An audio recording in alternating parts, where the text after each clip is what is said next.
오늘 본문 우리가 읽은 에스겔 45장은 왕과 관련된 규례를 제정하고 있는 내용입니다.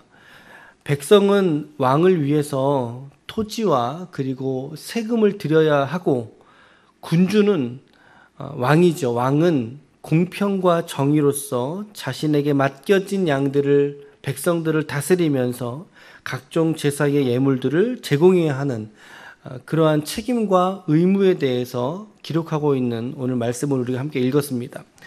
1절부터 8절까지는 매일 성경에서는 거룩한 구역과 왕의 땅 이렇게 되어 있고요. 제 성경에는 거룩한 구역 이렇게만 표기가 되어 있습니다.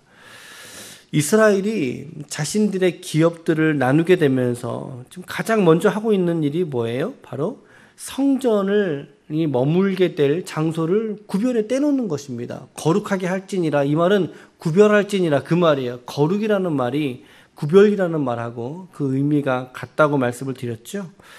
1절 말씀해 보세요. 너희는 제비를 뽑아 땅을 나누며 기업으로 삼을 때에, 그러니까 땅을 배분할 때 그 말입니다. 그럴 때 한 구역을 거룩한 땅으로 구별해라. 구별한 땅으로 삼아서 여호와께 예물로 드려라. 그런데 길이가 25,000척이요 너비는 10,000척이라. 그러니까 이제 길이하고 너비하고 좀 다르죠. 그 구역 안에 전부가 거룩하리라, 구별되리라 이 말입니다. 우리가 이제 거룩하다는 표현을 계속 무언가 연상시키냐면 구별되다, 하나님께 속했다, 이런 개념으로 좀 이해하시면 좋을 것 같아요. 이 1절 말씀을 쉬운 성경에서 이렇게 번역을 해주고 있는데, 아예 우리가 이해할 수 있는 킬로미터 단위로 번역을 해주고 있어요. 킬로미터 단위로. 그 땅의 길이는 11km가량이고 너비는 10km가량이다. 너희는 이 지역 전체를 거룩하게 구별하여라. 이렇게 번역을 해줬단 말이죠. 11km고 너비가 10km예요. 그런데 오늘 말씀해 보니까 1절 말씀 우리 성경으로 보니까 길이가 25,000척이고 너비는 10,000척이죠. 그러니까 절반 미만이거든요.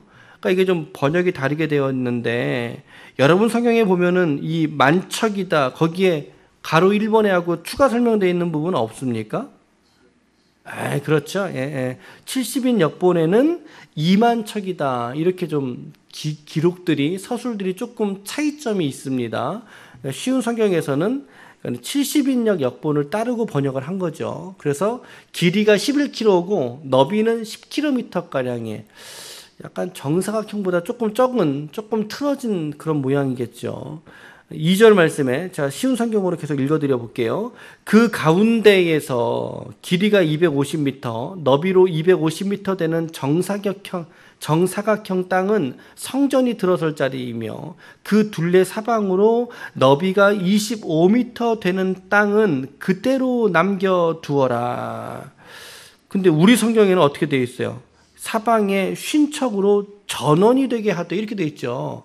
그러니까 언뜻 전원이 되게 한다는 게 뭔가 이게 와닿지 않을 수도 있어요. 근데 역시 쉬운 성경은 쉬운 것 같아요. 그 땅은 그대로 남겨두어라.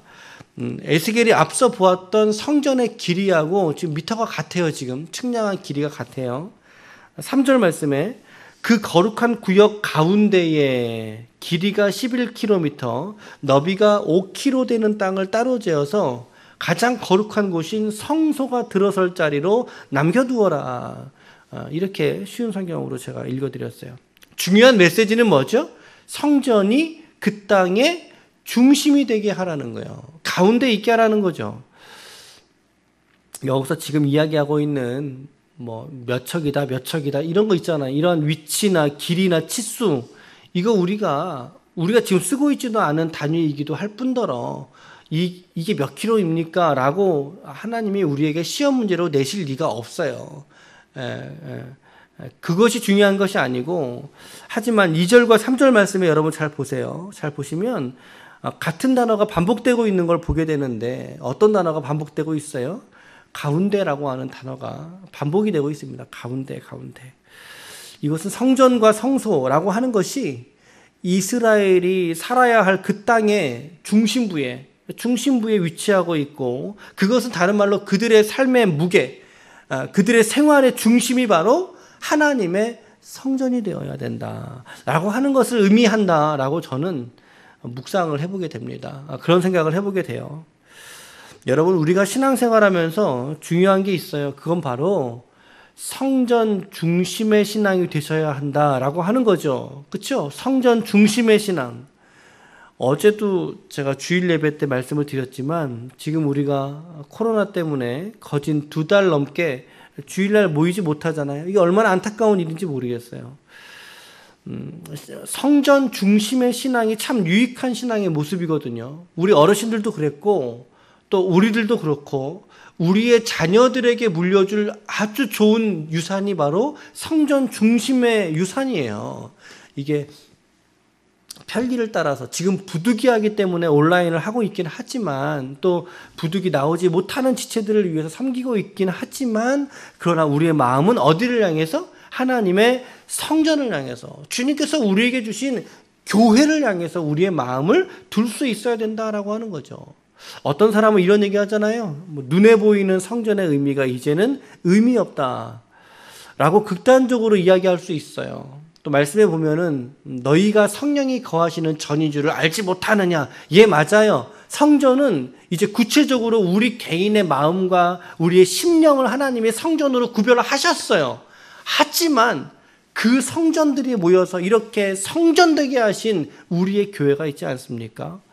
우리가 적어도 놓치지 말아야 될 것은 건강한 신앙의 척도는요, 그 영혼이 얼마나 하나님의 몸된 성전으로서 그가 구별되고 있는가라고 하는 것과 함께 더불어서 그 영혼이 주님의 이렇게 부르심을 받은 성도들의 모임인 이 교회를 사랑하는가라고 하는 것에 우리 건강한 신앙의 기준이 있다라고 저는 생각합니다. 여러분, 건강한 교회론을, 성전론을 가지시길 바랍니다. 그게 뭐겠어요? 성전 중심의 신앙생활을 잊어버리지 말자. 지지난주구나. 어떤 권사님하고 잠시 교제할 시간이 있었어요. 가서 좀 예배도 드리고, 근데 그분하고 얘기를 나누면서 그분의 마음이 이렇게 눌린 게 상당히 많이 있었거든요. 그분이 소원이 뭐냐면 교회 가서 기도 한번 하는 거예요. 그래서 이제 뭐 이사도 교회 근처로 오시겠다 준비하고 계시던데 가장 하고 싶어 하는 게 뭐냐면 그분이 교회 안에서 기도하시던 자리가 있더라는 거죠. 나만의 기도의 자리가 있어. 우리 집사님은 그 자리가 기도의 자리시고, 그렇죠?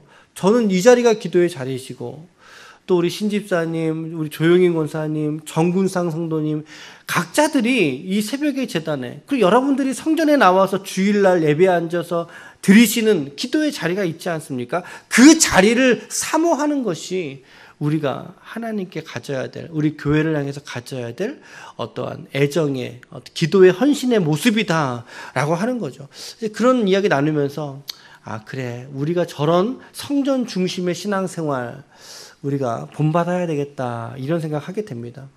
우리도 지금 이곳에 이렇게 예배를 튼 지가 1년이 안 됐고 아직은 우리 교회의 역사가 짧지요. 하지만 여러분, 하나님은 오늘 여러분들에게도 기도의 헌신을 받으실 자리를 여러분과 저에게 베푸신 줄로 믿으시길 바랍니다. 그래서 이곳이 바로 우리가 하나님께 기도해야 될 성전이다 라고 하는 생각을 하게 돼요. 그래서 이스라엘에게 하나님께서 그들의 땅을 유업으로 받을 때 가장 먼저 성전의 자리를 구별하라는 거죠. 가장 먼저 최중심에 가장 앞장서서 성소를 구별하게 하셔서 그들의 성전의 중심의 신앙을 회복할 것을 말씀하고 있다. 그러면서 제사장들의 땅과 왕의 땅을 구별했죠. 그들이 살아갈 땅을 분배해 주시는데 어제 말씀에서 우리는 제사장들에게는 일반적인 땅이 배정되지 않았어요. 그렇죠? 일반적인 산업과 기업을 배정해 주지 않았죠. 그 이유가 뭐냐면 44장 28절 시작. 그들에게는 기업이 있으리니 내가 곧 그 기업이라. 너희들은 이스라엘 가운데에서 그들에게 산업을 주지 말라. 내가 그 산업이 됨이라. 그러니까는 제사장들에게는 목회자라고 비유할까요? 그들에게는 직장을 갖지 않잖아요. 저희 목회자들이 대부분은 요새는 또 좀 이제 일하는 목회자 이런 클럽들도 있긴 하지만 뭐 대부분이 이제 하나님의 일을 전업으로 하죠. 그 이유가 뭘까요? 하나님이 기업이시라는 거죠. 그리고 하나님이 그들의 산업이 되셨기 때문이다. 성경이 그렇게 말씀하고 있고요. 하나님께서 특별히 제사장들을 향해서 그들이 내 기업이고 산업이다. 다시 말하면 제사장들은 하나님으로 말미암아 생존할 수 있는 그러한 하나님의 특별한 은혜가 혹은 돌보심이 있는 그룹이라는 거죠. 그러면서 왕의 땅을 구별하라고도 하셨는데 왕의 땅을 구별하신 이유는 조금 달라요. 제사장들의 땅을 구별하라는 의미하고는 좀 달라요. 그게 45장 8절이에요. 45장 8절 시작. 이 땅을 왕에게 돌려 이스라엘 가운데에 기업으로 삼게 하면 나의 왕들이 다시는 내 백성을 압제하지 아니하리라. 그 나머지 땅은 이스라엘 족속에게 그 지파대로 출진이라. 그러니까 왕의 땅을 구별하는 이유는 제사장들의 땅을 구별하는 이유하고는 달라요. 제사장의 땅을 구별했던 거는 뭐예요? 하나님이 그의 산업되고 기업됐기 때문에 구별하라는 의미였는데 왕의 땅을 특별히 구별해 줄 이유는 뭐죠? 그 백성을 압제하지 말고 그가 그 가진 것에 만족하면 백성들을 잘 다스리라는 의미에서 그러한 책임과 의무를 부여해 주기 위해서 왕들의 땅을 구별하라는 거예요. 그래서 9절에 이스라엘의 통치자들아 너희에게 만족하니라 라고 지금 말하고 있잖아요.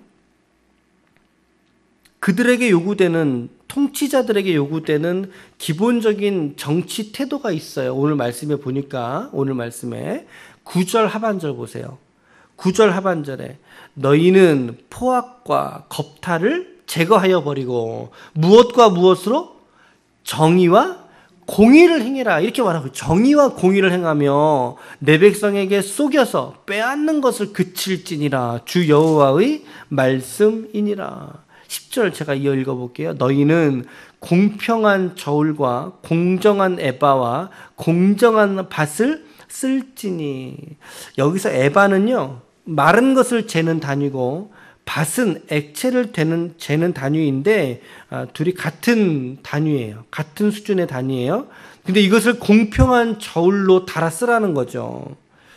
여러분 리더들에게 요구되는 통치자들에게 요구되는 가장 중요한 덕목이 뭘까요? 오늘 말씀에 의하면 정직과 공평이에요. 정직과 공평 이것을 다른 말로 정의와 공의 정의와 공의 라고 하는 단어를 쓸 수도 있게 되는 건데 그렇죠? 맞죠? 여러분 미가나 호세아, 하박국 이런 예언자들의 말씀의 대부분은 특별히 그 시대 속에서 있었던 어떤 불의함에 그들이 하나님의 말씀을 들어서 항거하면서 일어난 예언자들이거든요. 그래서 그들이 외친 게 뭐였어요? 공의를 행하라는 거죠. 정의를 하수와 같이 흘리라는 거죠. 그리고 정직한 왕이 되라는 거예요. 공평하게 다스릴 수 있는 통치자들이 되라는 거예요. 그럴 때 백성들이 안연하게 그 땅에서 살게 되고 그 속에서 평강을 누릴 수 있지 않겠니? 그런 말씀을 예언자들이 토설하게 되죠. 선포하게 되지 않습니까? 여러분 정치인들에게 중요한 덕목이 이 지점이라고 저는 생각해요.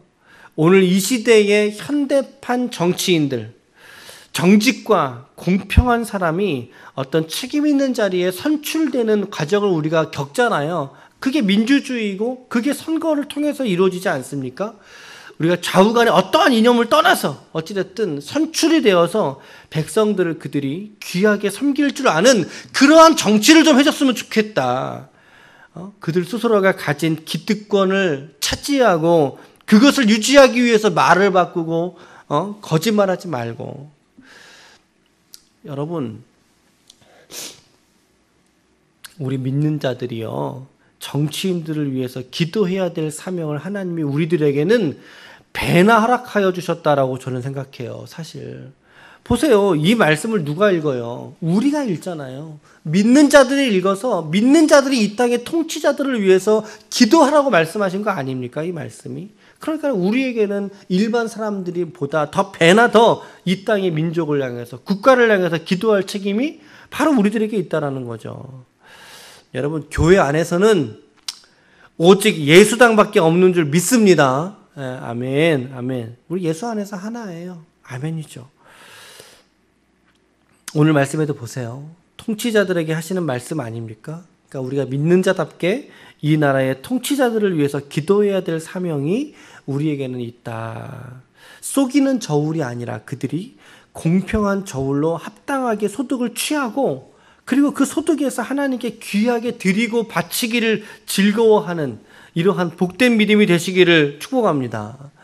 하나님은 한 나라의 시민을 우리가 이제 대한민국의 또 도봉구, 강북구 살고 있는 이 나라의 시민으로서 이 나라에 세금을 내는 것을 오늘 성경은 제한하고 있지 않아요. 드리지 말아라 라고 말하고 있지 않다는 거죠. 13절 보세요. 13절 보세요. 믿는 자들이 국가에 일정한 내는 세금을 지금 제시하고 있는 거예요. 너희가 이러한 분량으로 세금 내야 돼. 그 말을 하고 있어요. 13절에 너희가 마땅히 드릴 뭐가 예물은 이러하니 돼 있죠. 이 예물의 번역이요 세금이란 뜻이에요. 세금이란 뜻이에요. 여기서 번역된 이 단어가. 근데 이 세금이니까 누구한테 내야 된다는 거죠? 왕에게 내는 거죠. 16절에 이 땅의 모든 백성은 이 예물을 지금 앞전에 13절부터 지금 말하고 있는 이 예물들을 누구에게 내라는 거예요? 이스라엘 누구에게? 군주에게 드리고 왕에게 드리라는 거예요. 왕에게 드려라. 17절 같이 읽어볼게요. 시작. 군주의 본분은 번제와 소제와 전제를 명절과 초하루와 안식일과 이스라엘 족속의 모든 정한 명절에 갖추는 것이니 이스라엘 족속을 속죄하기 위하여 이 속죄제와 소제와 번제와 감사 예물을 갖출지니라. 제가 쉬운 성경으로도 읽어드릴게요. 잘 들어보세요. 왕은 쉬운 성경은 정말 쉬워요. 뭐 군주 이런 게 아니라 그냥 왕은 이렇게 번역하고 있어요. 왕은 절기와 초하루 축제일과 안식일과 이스라엘의 모든 절기에 태워드리는 제물인 번제물과 곡식제물과 부어드리는 제물인 전제물을 바쳐라. 왕은 또 이스라엘의 죄를 씻기 위하여 드리는 속죄제물과 곡식제물과 화목제물을 바쳐야 한다. 그러니까 왕에게 백성들은 세금을 지불해요. 그거를 지금 오늘 성경은 제시하고 있어요. 왕에게 정당한 수입의 세금을 지불하는 건 맞아요. 그런데 그 세금을 받던 왕에게는 뭐가 있다는 거예요? 의무가 있다는 거예요. 책임이 있다는 거죠. 책임이 그게 뭐예요? 바로 이스라엘의 제사를 위한 모든 제반의 과정들, 행정적인 과정들 왕은 특별히 그것에 차질 없이 준비하라는 거죠. 그 역할을 다 하라는 거예요. 왕에게. 백성들이 너한테 세금 내지 않느냐? 너 그 세금 가지고 너 뭐 할래? 백성들이 예배드리고 제사하는 데에 어려움이 없도록 너가 예비해야 된다. 너가 행정적인 준비들, 너가 예물을 준비하는 것들, 너가 소홀함이 없이 준비를 잘 해야 된다. 그 의무를 부여하고 있고 더 나아가서 그 왕의 의무 중에 핵심적인 의무가 뭡니까? 전체 민족의 죄를 씻기 위한 속죄. 백성의 대표자로서 하나님께 전체 자기 민족의 죄를 씻는 속죄와 소제와 감사의 예물을 바쳐야 될 의무가 왕에게는 부여되고 있다는 거죠. 그러니까 왕이라고 좋은 건 아니에요. 그러니까 받고 먹고 땡 그러면 안 된다 이 말이죠. 그래서는 안 되는 거예요. 우리가 오늘 본문에서 제가 4가지의 적용과 여러분들이 조금 더 묵상할 수 있는 포인트만 짚어드린다면요. 첫째는 성전 중심의 신앙생활을 하셔야 할 줄로 믿습니다. 이거 아주 귀한 신앙의 가치예요. 우리의 후손과 자손들에게 물려줘야 될 가치입니다. 영원토록 교회가 하나님의 영광이 되는 하나님의 어제 말씀처럼 위로가 있고 소망이 있고 임재가 있는 하나님의 귀한 성전이 될 수 있도록 여러분들의 믿음의 중심을 성전에 다시 재조준하십시오. 두 번째, 오늘 나의 삶은 공평과 정직한 삶인가? 우리의 삶이 특별히 내가 어떤 개인의 사업을 하는 지체들에게 더 이러한 것들이 와닿을 수 있어요. 내가 공평하게 정직하게 그리고 나는 오늘 투명한 삶의 모습을 갖추고 있는가? 내가 어디에서 정직해야 되지? 내가 어디에서 차별하면서 사람을 대우한 적은 없는가? 라고 하는 점들도 우리가 볼 수 있어야 되겠고요. 셋째는 제사장으로 구별된 목회자를 위해서 내가 기도로 내가 더 섬겨야 될 지점은 없겠는가라고 하는 것도 우리가 살펴볼 수 있겠고요. 네 번째로는 통치자들, 우리 정치인들을 위해서 기도해야 될 사명이 우리 믿는 자들에게 더욱더 있다. 여러분, 우리가 지지하는 당은 다 다를 수 있어요. 예. 하지만 그거와 상관없이 초당적으로 기도해야 되는 거 아닙니까? 오늘 말씀에 보면 초당적으로 기도해야 될 사명들이 저와 여러분에게 있다는 거죠. 이번 한 주간이 여러분 시작이 되었습니다. 여러분들의 일상은 세상 사람들과 다르게 거룩한, 뭐라 그랬어요? 거룩하니 구별된 일상이 되셔야 됩니다. 이게 믿는 자들에게 하나님이 찾으시는 의무의 삶입니다. 오늘 거룩한 성도로 성화되어지는 과정들이 오늘 우리에게 반드시 필요하다는 것, 오늘 언급해드린 이 네 가지의 교훈 이외에도 오늘도 여러분들께 주시는 하나님의 거룩한 부담을 따라서 이 말씀을 이 하루와 한 주간 또 깊이 묵상하시고 또 믿음으로 오늘을 이렇듯 살아낼 수 있는 하나님의 거룩한 성전들이 모두 되시기를 예수님의 이름으로 간절히 축원합니다. 아멘. 기도하시겠습니다.